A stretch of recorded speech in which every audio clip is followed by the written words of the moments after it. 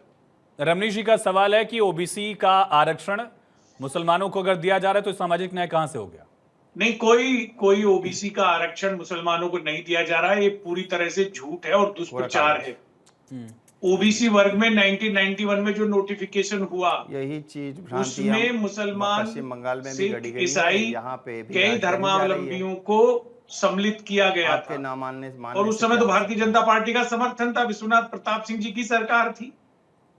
तो ये कहना कांग्रेस पार्टी ने या कर्नाटक सरकार ने धर्म के आधार पर कोई आरक्षण नहीं दिया। जो कैटेगरी 2 4% रिजर्व किया गया है ओबीसी के कैटेगरी 2B में। उपवर्ग है मुसलमानों के, सुन लीजिए, हाँ, सिर्फ उन्हीं को उसका लाभ मिलेगा, प्रत्येक मुसलमान को वो नहीं मिलने वाला है।